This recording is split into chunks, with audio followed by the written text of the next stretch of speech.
የአሜሪካ ብሔራዊ የሃሪኬን ማዕበልም ከየጃማይካ ሰዎች ጥንቃቄ እንዲያደርጉ አሳስቧል ማለት ነው።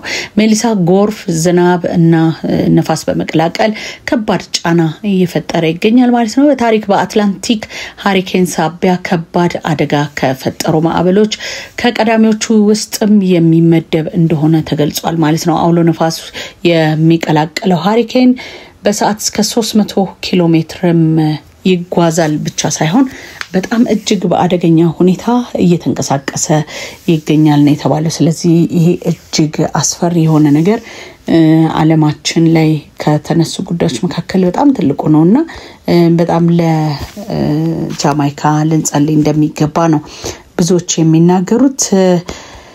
ይሄ አንደኛው ጉዳያችን ነው። ሌሎች ጉዳዮችም ይኖርናል። ስለዚህ እነሱን ደግሞ እያደመጣችሁ እንድትከታተሉን በአክብሮት ጋብዛችኋለሁ። በተለይ ደግሞ በቦሌ አካባቢ ላይ ሄደናል። ቦሌ አካባቢ ላይ ያየነው ትንሽ ለኛ እጅግ በጣም ጥሩ ነገር ይመስለናል። ጥቆማ ነው። የምግብ ቤት ከሄድንበት መካከል በጣም ጥሩ ምግብ ቤት አይተናል። ከአፍታ በኋላ ተመልሰን እንገናኛለን። ለእናንተ የሚጠቅማችሁ ነው።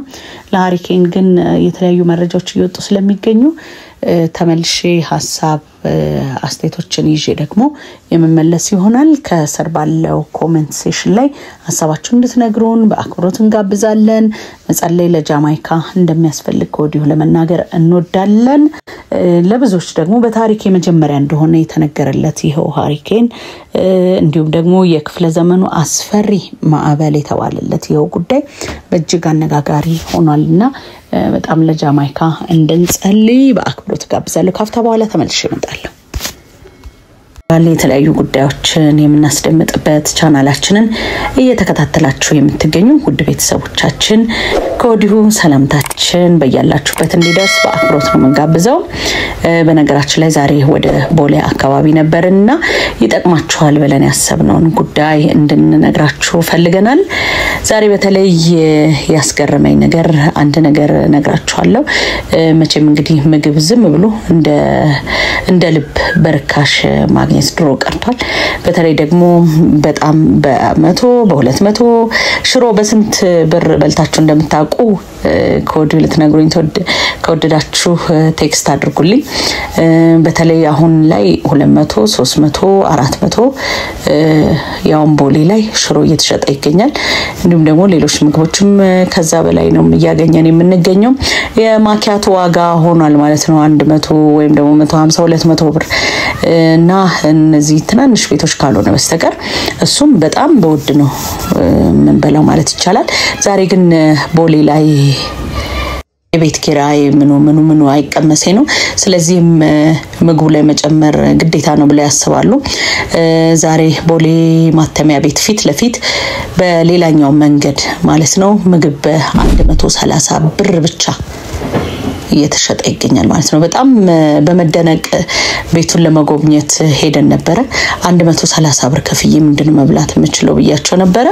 በጣም በሚገርም ሁኔታ ቤቱ ከ54 በላይ አባል ማህበራትን እና እንዲሁም ደግሞ ከ8.6 ሚሊዮን በላይ ሴቶችን በአባላትነት የያዘ ቤት ነው። የኢትዮጵያ ሴቶች ፌዴሬሽን የተሰባሰቡበት ቤት ነው ማለት ነው። ስለዚህ የኢትዮጵያ ሴቶች ፌዴሬሽን ደግሞ ማን ነው ካላችሁ መቼም አዲስ አበባ ሬስቶራንትን የማያስታውስ የለም ማለት እንችላለን። እዚሁ በመዲናችን አዲስ አበባ ላይ እኛ ምን የመሰለ ሬስቶራንት በባለቤትነት የመሩት እነርሱ ሴቶች ናቸው ማለት ነው።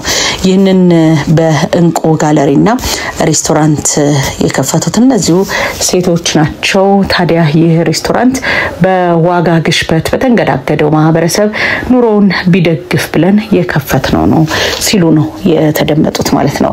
መቼም ሴትነትን ስናስብ እናትነት ነው። እናቶች ደግሞ ብዙ ጊዜ ልጆቻችን ባይራቡ ወገኖቻችን ባይራቡ ብለው የሚያስቡ ናቸው። ለዚህም ይመስላል እንግዲህ ቦሌ ላይ ምናልባት ቢራቡ ወገኖቻችን ብለው በዚህ በጣም በቅናሽ ዋጋ የከፈቱት መቼም ሴቶች እናቶች ናቸው ስል በመክንያት ነው ማለት ነው።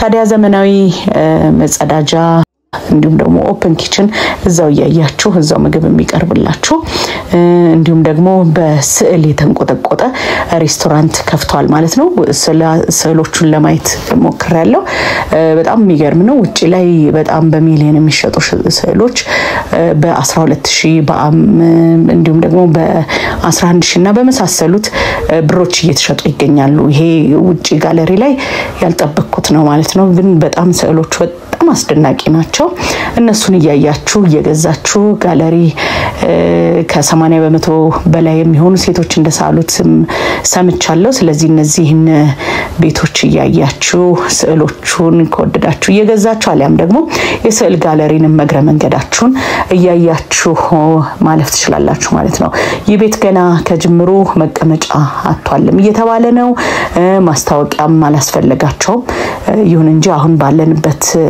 ወቅት ላለንበት ማህበረሰብ እጅግ ጠቃሚ መልእክት ነው ብዬ ስላሰብኩኝ ነው ይሄንን ይዤላችሁ የመጣሁት ማለት ነው ምክንያቱም አንዳንዴ ከማስታወቂያ ውጪ ማህበረሰባችን ምን ብላ ምክንያቱም በጣም ውድ እዛ አካባቢ ላይ ደግሞ ለመቀመጥ የማኪያቶ ዋጋ በሆነ ሂሳብ በእንዲህ መልኩ መምጣቱ በጣም ነው ደስ ያለኝ ቦሌ ምድር ላይ አይራብ የሚለው አባባል ቀረና ምግብ በ130 ብር ቦሌ ላይ መሸጥ ተጀምሯል ማለት ነው የኢትዮጵያ ሴቶች ፌደሬሽን ቦሌ ማተሚያ አካባቢ ፓርላማ አባላት ቤቶች ላይ በጣም በቅናሽ ዋጋ ምግብ የሚሸጥበት ነው እንቁ ጋለሪና ሬስቶራንት በዛሬው ዕለት ተከፍቷል ማለት ነው በይፋ ማለት ለሰዎች ማለት ነው ኢትዮጵያ ሴቶች ፌደሬሽን ሴቶች እኩል ተሳታፊና ተጠቃሚ እንዲሆኑና ያሉባቸውን ዘርፈ ብዙ ኢኮኖሚያዊ ማህበራዊና ፖለቲካዊ ችግሮች በተደራጀና በተቀናጀ መንገድ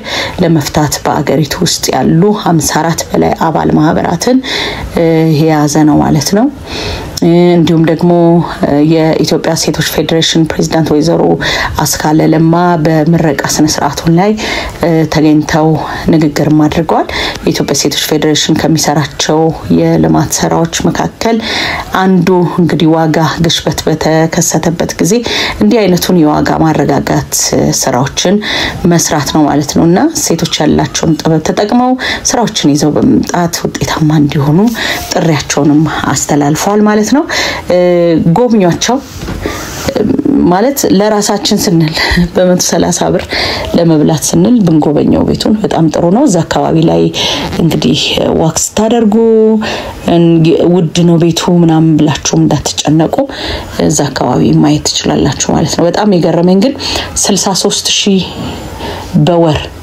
ይከፍላሉ ለቤት ኪራይ ብቻ ማለት ነው 63000 ብር ተከፍሎ ምግብ በ150 እንዴት ያተርፋቸዋል ብለን ነበር ይሁን እንደ ድጎማ እናየዋለን ይሄ ደግሞ በጣም በጎ የሚያሰኝ ነገራቸው እንደሆነ ነው ያሰብኩት ስለዚህ 63000 ብር በጣም ጥሩ ነው ብዬ ነው ማስበው anyway ቤቶቻቸውን ጎብኙላቸው ሄዱ እንዲሁም ደግሞ በዚህ ብር ተጠቀሙ ለማለት እንወዳለን አዲስ ቪው ዩቲዩብ ቻናልን ላይክ ሰብስክራይብ ሼር በማድረግ እንዲሁም ደግሞ ለዛ አካባቢ ለሚኖሩ አቅማቸው ለማይፈቅድ በዚህ ብር እየተሸጠ ይገኛል በሏቸው አበረታቷቸው ስዕልም እየጎበኛችሁ ቆይታ ማድረግ ትችላላችሁ አዲስ አበባ ሬስቶራንት በጣም ደስ የሚል ሬስቶራንት ነው ስለዚህ የዛ ቫይብም እዚህ አካባቢ ላይ እንዳለ ለመመልከት ሞክሬያለሁኝ መልካም ጊዜ ሆነላችሁ የተለያዩ ጥቆማዎችን አሁን ማደርሳለሁ መልካም ጊዜ ቻው የቀረበ ነው ባለው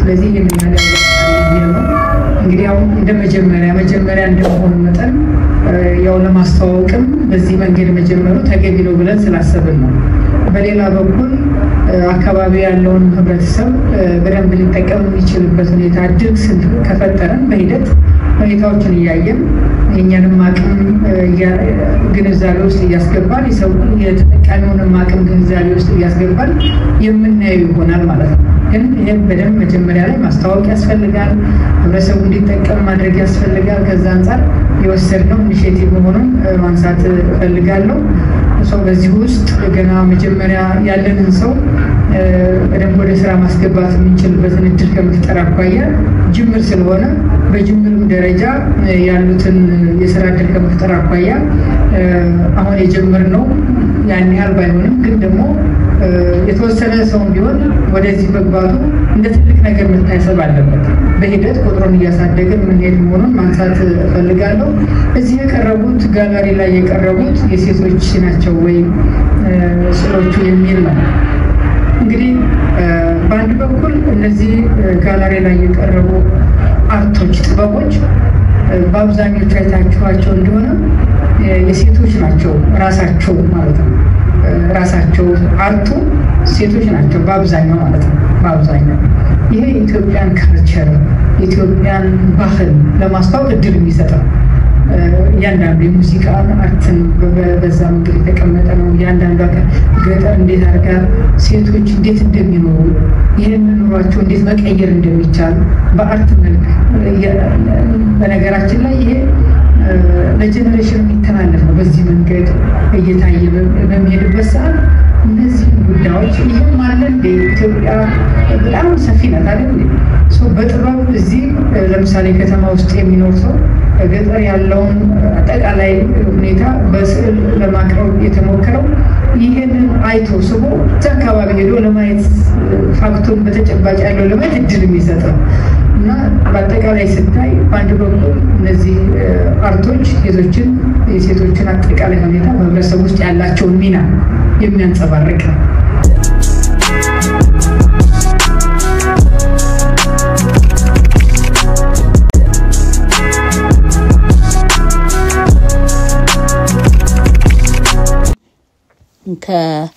የዓለምን ትኩረት ካደረገ ጉዳይ መካከል አንዱን እነግራችኋለሁ። ሲኤንኤን እንዲሁም ደግሞ የተለያዩ ቢቢሲ የተለያዩ የዜና አውታሮች አሶሺየትድ ፕሬስ፣ አዣንስ ፍራንስ ፕሬስ እና ሌሎችም ይዘውት ከመጡት ጉዳዮች መካከል የዘመናችን እጅግ ወይም ደግሞ የክፍለ ዘመኑ እጅግ አስፈሪው ማዕበል ስለተባለው ጉዳይ የምነግራችሁ ነገር ይኖረኛል ማለት ነው። ቆይታችሁን አሁንም ከኛ ጋር እንድታደርጉ በአክብሮት ነው የምጋብዛችሁ። ቤተልሔም ለገሰ ይህንን ፕሮግራም በማሰናዳት አብራችሁ ቆይታ አደርጋለሁ ወይም ደግሞ ዜናውን ለእናንተ እንዲደርስ በማድረግ በኩል ማለት ነው።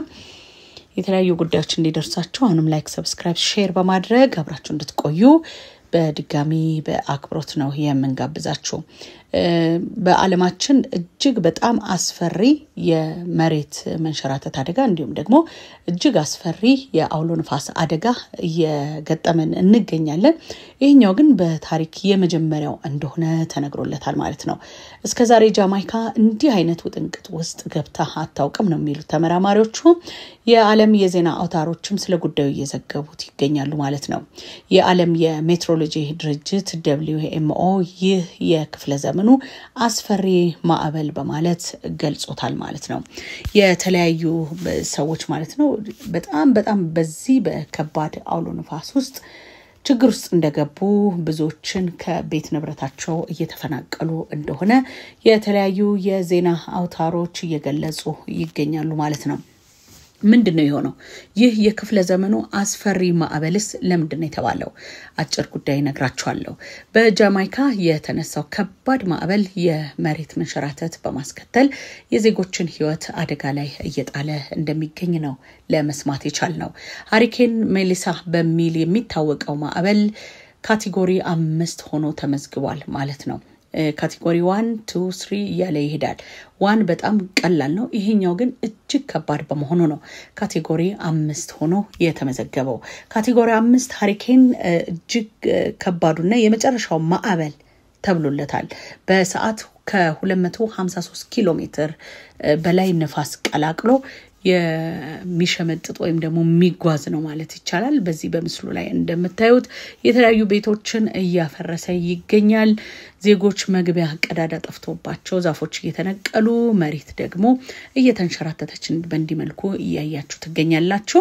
ካቴጎሪ 1 ከ5 በተጻራሪው ዝቅተኛ አቅም ሃሪኬን ሲኖረው የሚመዘገበው ነው ይላሉ ባለሙያዎች።